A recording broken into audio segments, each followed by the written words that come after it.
Et bonjour. Allez, aujourd'hui on part. Donc j'attends l'adresse. Alors, on part, on retourne au local que tu auras vu dans un épisode précédent. D'ailleurs, ça me fait penser que j'ai oublié de sortir la vidéo du jour. Tiens, je le fais en direct. Comme ça, au moins, pendant que j'y pense. Donc, tu auras vu dans un épisode précédent le local commercial.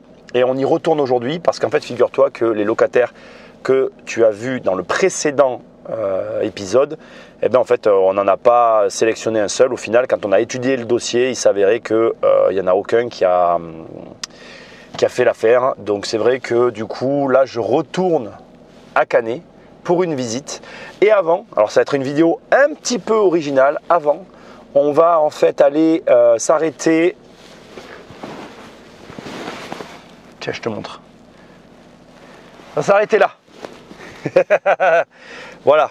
Alors, tu as peut-être déjà vu ça sur les chaînes YouTube. En fait, on va s'arrêter directement là où ils fabriquent ce genre de produit. Et en fait, j'ai vraiment envie de le mettre dans mon décor derrière parce que je trouve ça... j'adore ce truc, voilà. Bon, chacun ses délires. Donc c'est une journée immobilière avec un arrêt au stand.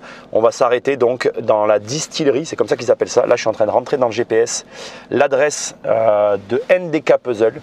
Et tu auras quelques images et peut-être des interventions de personnes là-bas. Je ne sais pas du tout, c'est un peu improvisé. Donc ça, c'était pas du tout prévu. Mais ça va faire partie de la vidéo d'aujourd'hui. Et ça te montre aussi que, ben voilà, tu vois, je profite pour aller à Canet en faisant un petit détour pour réparer 2-3 trucs qui vont pas. Donc allez, c'est parti. On rentre l'adresse dans le GPS et on y va.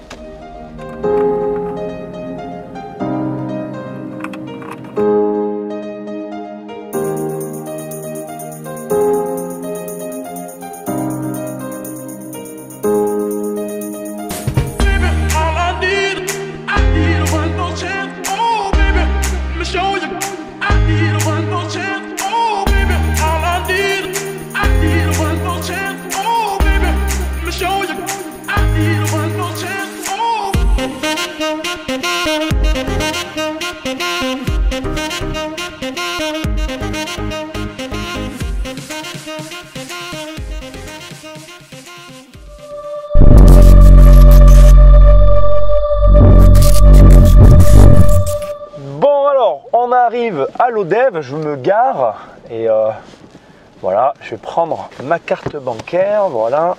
Oula, pas que je la perde.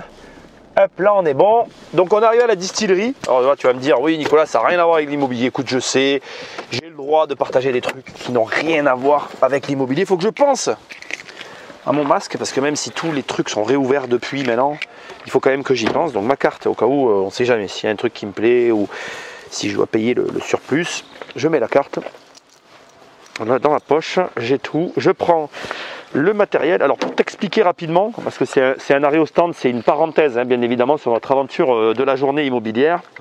Donc NDK Puzzle, ils vendent en fait des puzzles. Donc ce que j'ai dans les mains, c'est toi qui le construis. Et eux ils te l'envoient. Attends, c'est ce qu'on va faire. On va quand même enlever le truc, hein, ça sera mieux que je t'explique.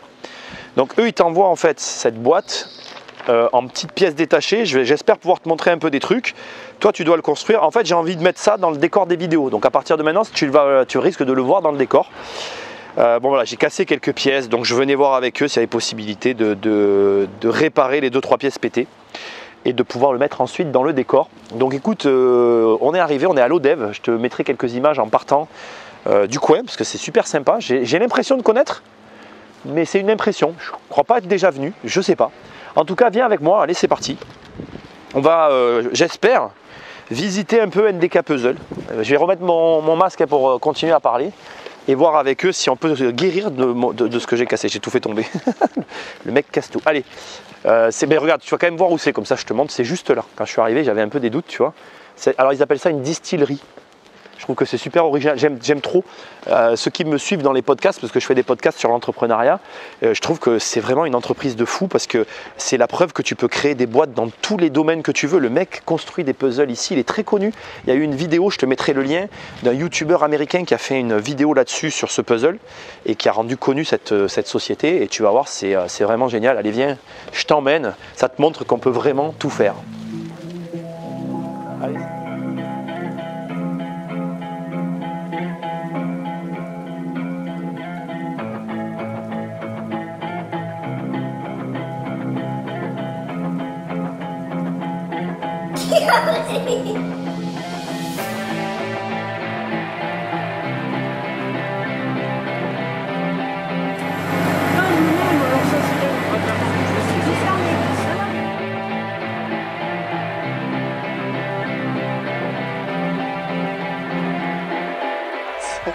Salut Julien. Salut Nicolas. On est chez NKD Puzzle. Alors NKD Puzzle, tu le sais pas, je vais faire l'intro rapidement. En fait, il se trouve que déjà au départ, moi j'aimais bien les Rubik's Cube. Tu as dû en voir dans certaines de mes vidéos. Tu l'as vu aussi, je connais et je suis Fabien Olicard. Un jour, il a fait une vidéo sur ton Mécanigma. Alors je dis ton, mais tu vas comprendre, Julien va expliquer.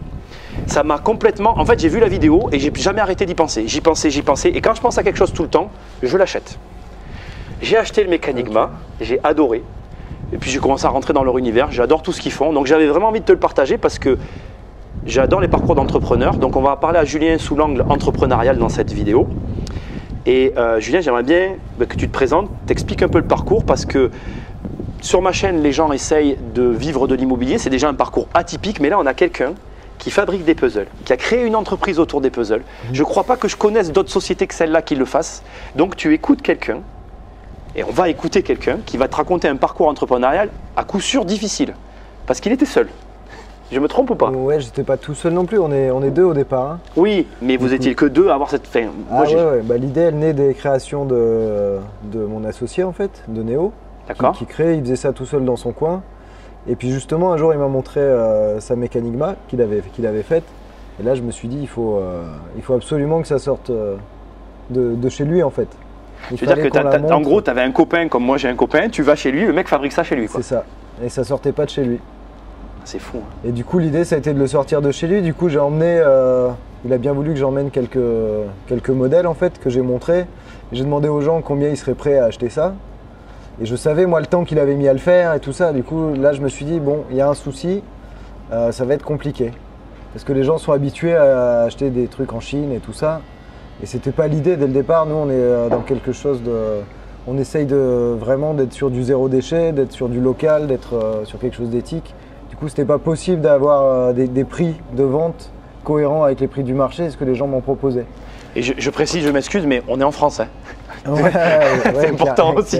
Non, mais c'est vraiment important, hein, franchement, je trouve. Et du coup, là, tu te dis pas j'abandonne. C'était une difficulté de plus. Oui, de plus, mais tu t'es pas dit j'abandonne. Non, tu t'es dit je trouve une solution. Ouais, c'est ça. On s'est dit peut-être si on les propose en kit, on enlève le coût de fabrication de la main-d'œuvre française et du coup on a un produit qui devient plus abordable. Du coup l'idée ça a été ça. Et on est parti sur la Silver City au départ. Il avait déjà fait les boîtes, du coup moi je me suis dit ça va être facile de les faire en kit. Ben, en fait non, je me rendais pas compte qu'il y avait la notice à faire, tous les problématiques. On en a parlé. On allait au Fab Lab de Montpellier mais on n'avait pas testé tous les types de bois. Et puis quand il faisait une création, il allait acheter une planche chez Monsieur Bricolage. Il l'a mesuré et puis il faisait sa création avec la planche qu'il avait. Là, quand on a commencé à acheter du bois, en fait, le bois, il a des épaisseurs variables et tout. C'est vivant comme matière en plus. Moi, je le vois dans les cuisines, ça bouge en fait. Clairement. Et du coup, on s'est dit, qu'est-ce qu'on fait? On fait un fichier pour chaque plaque de bois. Comment on s'en sort de ça? Du coup, on a découvert des machines qu'on ne connaissait pas, comme la calibreuse, pour mettre le bois à la même épaisseur parfaitement. Là, on est au 10e, on les vérifie au pied à coulisses, pour que ça puisse s'assembler en fait.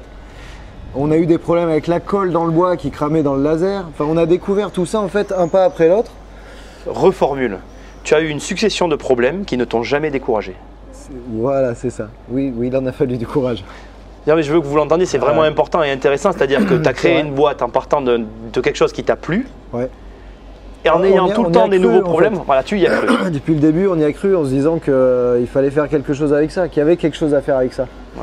Ça paraissait évident de faire quelque chose de ça. Maintenant, pour arriver à le faire, ça a été... Combien de temps t'as fallu pour arriver à quelque chose de viable? Est-ce qu'on y est vraiment? Est-ce qu'on y est vraiment arrivé? Je ne sais pas, non, mais... Ça commence, là, ça commence à être quelque chose de sérieux, d'à peu près stable, mais pas encore. Là, il faut qu'on déménage parce qu'on n'a plus la place. Ça se voit. Pour faire une vraie chaîne de production digne de ce nom, parce que là, c'est comme si on travaillait sur la table de notre cuisine, là.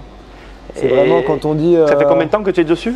Alors l'idée vraiment du projet, la rencontre avec, pour moi avec la Mécanigma et Néo, et où on se dit on fait quelque chose avec ça va avoir 4 ans. Ouais, donc c'est pas très vieux. Après du coup... 5 ans c'est déterminant, si tu es déjà là c'est quand même en bonne voie pour moi, de mon point de vue. Après je peux me tromper mais... Oui, bon après on a eu le prix de la TPE, il y a quand même des marqueurs qui, voilà, où... Alors, on va parler du prix de la Un peu TPE, fort, mais juste ouais. avant, comment tu gères avec ta famille? Parce que je t'en ai touché un mot tout à l'heure, mais en gros, tu arrives, on a tous des parents, tu dis à tes parents, je fais ci, je fais ça, je me mets 30 secondes à ta place. Ouais. Maman, je vais faire des puzzles. Ouais, non, j'en ai parlé à ma femme plutôt. Oui, Moi, effectivement, mais les parents, ils sont détachés de ça depuis assez longtemps. complet, Puis j'ai toujours fait ça, moi, depuis... voilà, un jour, je suis allé les voir en disant... J'ai fait 10 ans de Tour de France. Ah. À la base, je suis compagnon maçon, en fait. D'accord. Et, Ah, donc tu es dans le bâtiment, en fait. Et tout à fait, ouais, pendant Ah 15 ans. ouais. Ouais, carrément. Ah donc oui, tu n'es pas étranger à mon domaine d'activité. Quoi. Non, Nous, on rénove du des tout. appartes, Ouais, du tu tout. connais tout, donc tu es Ouais. manuel, donc c'est pour ça que quand tu as eu le mécanigma, tu as apprécié le travail quoi, tout de suite. Ah ouais, forcément. Ah ouais. Et du coup, donc, tu dis à ta femme, et ta femme, elle réagit comment? Bah, moi, ils m'ont toujours suivi, en fait. Je les ai toujours aussi mis devant le fait accompli un peu, mais ils m'ont toujours encouragé, accompagné. Là-dessus, il n'y a pas de... Pas de problème. Non, pas de problème là-dessus. Est-ce que tu penses que c'est important d'être accompagné, ou si tu l'avais pas été, tu te serais isolé le temps que ça fonctionne? Tu comprends le sens de ma question? Bah, honnêtement, ouais, ça peut être compliqué sinon. Il faut une dose de plus Ouais, de de courage, forçage. ouais. Je reviens à l'entreprise. Comment on gère une société qu'entre guillemets, tu es le seul à avoir? Et ben, un pas après l'autre. On a commencé, là, l'atelier, il fait là-haut, il y a quoi? Il y a 100 mètres carrés de mezzanine. On a commencé sur 20 mètres carrés avec un tapis pour fermer sur le côté. Avec une machine, on était deux et puis on avait froid et trop chaud l'été. Et puis on a continué. En fait, on a trouvé une couveuse d'entreprise qui est Contextar pour tester le modèle économique. Du coup, là, avec leur numéro de tirette, on a fait des salons, on a commencé à vendre un petit peu, on a pu mesurer qu'il y avait un intérêt pour ça. Et ça grandit de jour en jour. Et après, voilà, un pas après l'autre, chaque euro qu'on a gagné, on l'a réinvesti dans la société, Ça aussi, c'est important, je le souligne, parce que ça demande du courage. C'est-à-dire qu'à un moment donné, on le fait au détriment de soi. Donc c'est du courage. On ne s'est pas payé pendant 2 ans, Ah ouais, quand même. important. Et du coup, là, on commence gentiment à se faire un salaire, mais c'est pas non plus. On préfère garder de la trésorerie, investir. Enfin, Bien sûr, on est bien toujours sûr. dans cette démarche-là, en fait. Je te comprends complètement. La passion, elle est toujours là? C'est la même qu'au départ? Ça bouge parce que la fonction elle bouge aussi, on est toujours motivé quand même, mais avec de la fatigue et des cernes un peu quand même. Eh ouais, quand même, moi j'imagine. Parce que là on est 10 ou 11, je sais même plus en interne, et il y a 4 sous-traitants à temps plein qui bossent autour du coup en fait on est une quinzaine à bosser à temps plein sur le projet. Et voir à très temps plein, Guillaume que vous avez vu là il commence à 4 h du mat.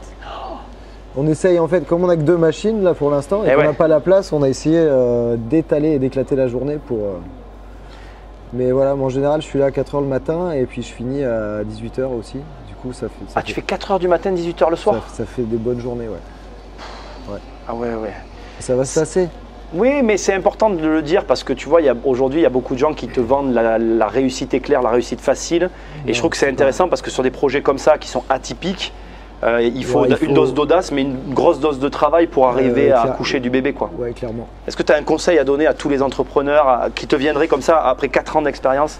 Le conseil qui te dit ça Bah, souvent, on a douté, mais vraiment souvent. On s'est posé, et toujours, hein, on doute. Mais on y va quand même à chaque fois. Et puis, je sais pas, on prend des risques. Après, il y a toujours des risques à prendre. On a de la chance, beaucoup. Je pense que les risques qu'on a pris ont été payants jusque-là. Si on les avait pas pris, on n'en serait pas là. Oui, c'est ça. Mais si ça n'avait pas marché non plus, tu vois, enfin, du coup, c'est dur. Hein, je sais pas s'il y a des conseils à donner. C'est compliqué. Chaque projet, il est différent. Après, il faut y croire déjà, je pense que c'est essentiel. Ah, mais c'est sûr, c'est sûr. En tout cas, mais nous, on y est. En fait, c'est de tout donner. En fait, là, on est là parce que, en tout cas, on regrettera rien parce qu'on a tout donné. Vous l'aurez fait. Là, pour le coup. D'accord. Juste un petit mot sur le prix de la TPE. Ça a été délivré dans quel contexte? Bah, du coup, c'est un prix qui a lieu chaque année. D'accord. Qui est du coup pour les TPE, donc il faut avoir moins de 10 salariés. Du coup, on a eu de la chance de s'inscrire parce qu'on n'aurait pas pu l'année prochaine. Mais parce que ça va vite quand même. On était 2 encore il y a 1 an et demi. Hein. Ah ouais. Donc oui, là, ça s'accélère quand même. Il y a un Américain qui a fait une vidéo aussi sur la mécanima, je crois, si je dis pas de bêtises. Ouais, ça a joué aussi, j'imagine. Oui, il y a un avant et un après Chris Ramsey. Il y a un avant, j'imagine, ouais. Parce que moi aussi, je crois que j'avais d'abord vu celle de Chris Ramsey avant de voir celle de. Dernière question, pourquoi l'ODEV? En venant là, j'avais l'impression, hein, tu as vu ce que je te disais dans la voiture, je me disais j'ai l'impression de connaître, je sais plus pourquoi je suis venu ici. Et du coup, ouais, j'avais envie de te poser la question. Bah, Lodève, c'est une très belle ville où on y est bien, qui a un patrimoine très riche. J'ai vu, ouais, les bâtiments sont très jolis. Ouais. Et puis en fait, l'économie s'est en allée il y a quelques années. Et puis là, si on peut en remettre ici et si on peut être porteur de ça aussi, c'est génial. Ouais, tu as un souci éthique derrière cette entreprise, je sens qu'il y a une éthique forte. Quoi, voilà. Clairement. Bah là, on embauche, je crois que la moyenne d'âge de l'entreprise, c'est 28 ans. Ah ouais. Pour dire. D'accord. Et il y a quand même quelques vieux. Donc, il en faut, ouais, toujours. Mais on embauche beaucoup de jeunes et beaucoup de gens sur place. Il y a des emplois francs, il y a pas mal de choses comme ça. Super. Et ça, c'est chouette, mais c'est aussi beaucoup d'énergie à donner pour accompagner ça. Mais je pense que ça en vaut la peine. Génial. Bah, écoute, je te souhaite de continuer dans cette lancée parce que, bon, honnêtement, enfin, voilà, c'est une passion que je vous partage personnelle et je trouve l'aventure fabuleuse. J'aime dire, personnellement, je vais finir là-dessus. Quand on achète un produit, c'est une espèce de vote. Donc, quand tu as envie d'aider une entreprise, il ne faut pas hésiter à prendre des produits. Donc, je dis ça en toute… voilà, j'aime les énigmes. Sur la chaîne, je décrypte un peu des mécanismes financiers. Là, c'est des énigmes physiques. Moi, j'aime bien tout ce qui est escape game et ces trucs-là. Et là, tu as un escape game chez toi, en fait. Donc, tu y passes et tu réfléchis. Comment c'est la boîte que j'aime bien, l'autre là, c'est la Scriptum, c'est ça? La Scriptum. Jette un œil. De toute façon, il y aura un lien dans la description vers le site. Regarde ce qu'ils font. Si tu aimes les énigmes, c'est génial. Merci Julien. Merci à pour toi. ces quelques mots. Et puis, à bientôt. Ça marche. Au revoir. Salut, Nico. Bon, alors c'était cool, hein, franchement, c'était pas prévu, mais c'est vrai que c'était vraiment cool de parler avec Julien. Tu as vu donc la distillerie. Alors c'est NKD Puzzle, moi je dis NDK Puzzle, il m'a repris, il a raison. Merde, ça serait mieux que je fais ça à chaque fois ça. Ça serait quand même mieux que j'explique le truc correctement. Donc du coup, alors attends, tu vas me voir, hein, t'inquiète pas. C'est juste que je pose les pièces et le cube que tu vas bientôt voir dans les prochaines vidéos. En tout cas, c'est l'objectif. Et si j'arrive à le finir. Attends, j'arrive, hop, ça va être mieux. On va ouvrir, on va laisser la caméraman régler la vidéo parce que j'imagine qu'il doit y avoir, n'est-ce pas, un petit écart, hein? Oui. Bon, on est bon, on est au top. Alors, on vient de rencontrer Julien qui est un des deux fondateurs de la distillerie de Lodève. On est à Lodève dans l'Hérault. Il m'a dit des choses super intéressantes en off, je vais juste les partager rapidement. Lodève avant était une ville qui était plus importante que celle de Montpellier. Je trouve ça super intéressant, tu vois, de voir l'histoire des villes, parce qu'aujourd'hui on investit dans une ville, mais demain cette ville elle peut avoir une toute autre configuration et on n'a aucun moyen de le savoir, parce que regarde, imagine que tes arrière-grands-parents avaient des biens dans Lodève. À l'époque, c'était la panacée. Et aujourd'hui, je ne dis pas que c'est moins bien, hein, c'est pas ce que je veux dire, mais c'est différent d'avant et Montpellier a pris l'ascendant. Et bon voilà, ça c'est un détail. Autre point très intéressant avec Julien, et je n'ai pas souligné le trait, mais il a été compagnon du devoir. Je ne sais pas si tu sais ce que c'est que les compagnons, c'est des maçons plus. Hein. J'en parlais avec lui. Nous, sur un chantier, on a un compagnon et il faut voir comment il bosse. C'est un truc de ouf, quoi. Alors après, dans le compagnonnage, il y a plusieurs choses à savoir. Il me l'a expliqué aussi. C'est vrai que c'est un cursus de 10 ans. Ils ont une personne qui s'appelle la mère. Alors ça, c'est pas lui qui me l'a expliqué, je le sais. La mère, c'est la personne qui s'occupe du lieu de vie des compagnons et ils doivent bouger, se déplacer dans la France pour apprendre les différentes techniques du bâtiment. On a eu un souci avec la caméra, donc là on a basculé sur l'iPhone. Ça arrive. Là on va, bon je vais pas faire durer plus la vidéo, on part sur Canet, et c'est sans interdit un petit peu, là, ce que je suis en train de faire c'est juste interdit. On part sur Canet pour le rendez-vous au local commercial. J'ai eu une question sur la précédente vidéo où on m'a dit que effectivement je ne répondais pas, je ne donnais pas les avantages et les inconvénients des locaux commerciaux. Mais écoute-moi, reste encore un peu sur la vidéo, on va en parler à Canet puisque je fais visiter le local commercial et je vais te parler de ça avant de clôturer cette vidéo. Allez, on est parti!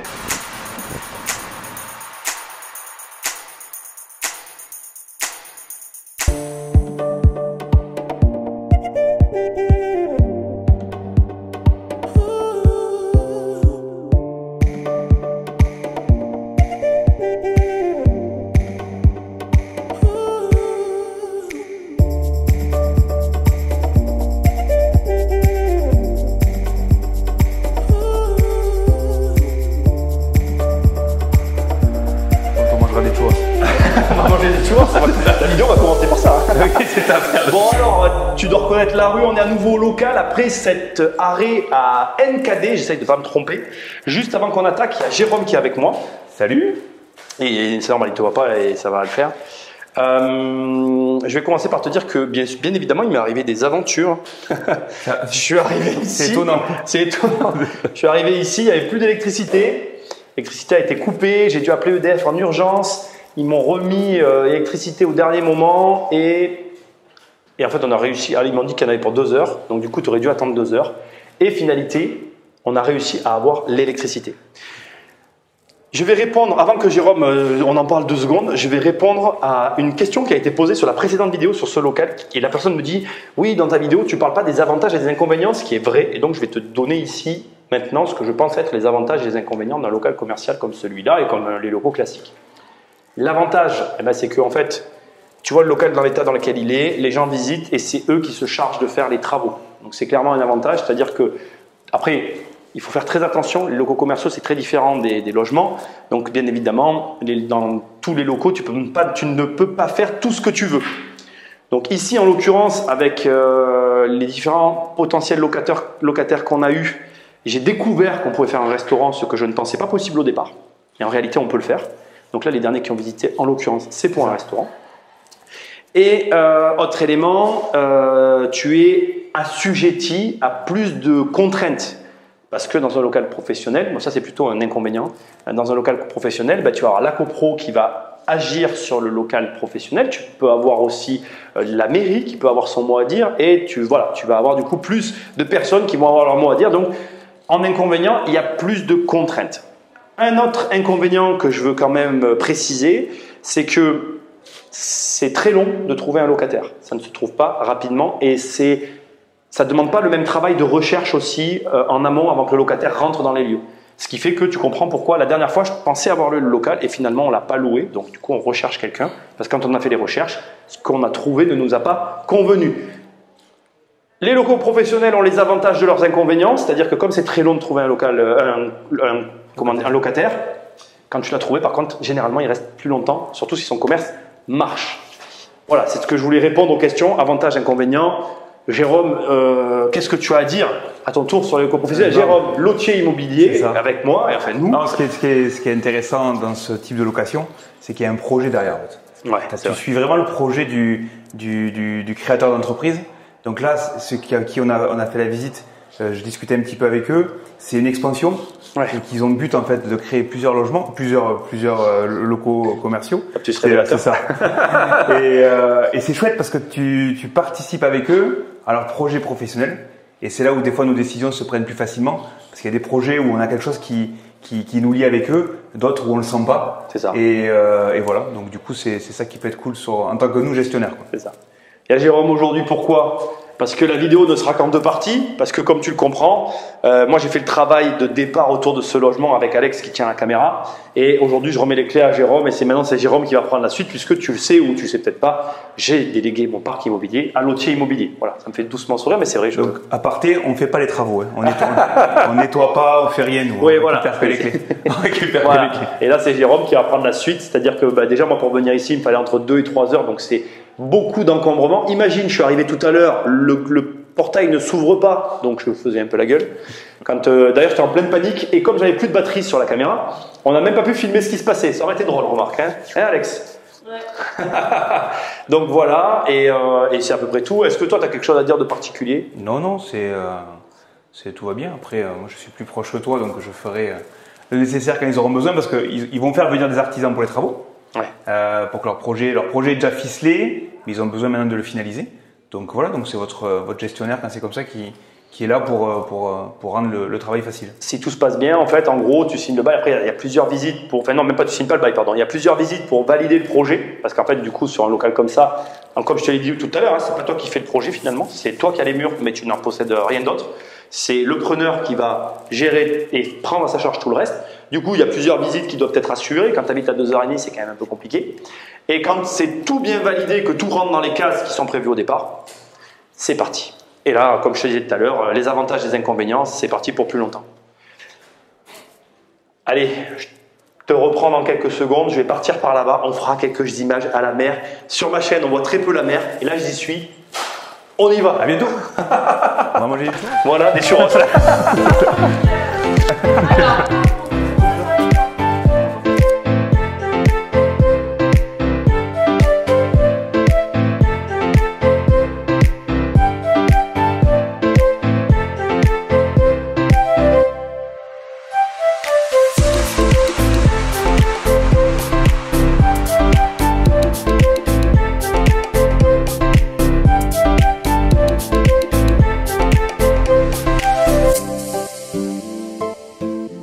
Bon alors, c'est parti. Il faut bien conclure. C'est la fin de la vidéo. C'est une vidéo super intéressante, je trouve, parce que on aura vu NKD, la distillerie, un commerce vraiment super original. Et puis on sera allé dans un local commercial. Tu auras pu du coup voir que en fait, finalement, c'est les deux mêmes facettes d'une même pièce. Toi, quand tu fais de l'investissement immobilier, tu es là avec tes chiffres, tes rentabilités, mais derrière tout ça, il y a des gens. Et en l'occurrence, les locaux commerciaux, ça illustre parfaitement ça. J'aurais rêvé avoir un local commercial que je loue à NKD. Ça aurait été mon rêve, ça aurait été associé le plaisir, l'utile à l'agréable, le plaisir, l'argent, enfin tout. Et tu peux même envisager de les aider du coup comme ça, financièrement j'entends. Bref. Donc là on a fait les visites, maintenant à partir de là c'est l'agence Loce Immobilier que tu connais, dont je suis l'un des deux associés fondateurs qui va prendre la relève, donc moi je ne vais plus m'en occuper. Au demeurant, j'allais te dire, bon ben c'est la dernière vidéo, peut-être même que je l'ai dit tout à l'heure, je ne sais pas, mais en fait j'ai réfléchi et en parlant avec Jérôme, avec Alex et tout, je me suis dit mais non mais en fait c'est pas la dernière vidéo, il y aura une troisième et dernière vidéo, celle où on va aller dans le commerce, on ne sait pas encore lequel, pour que tu vois d'abord qui aura investi les lieux et ce qui s'est passé. Voilà, donc je te quitte comme convenu à la plage, parce que j'y vais jamais en fait. Tu pourrais dire ouais le mec fait pas rêver.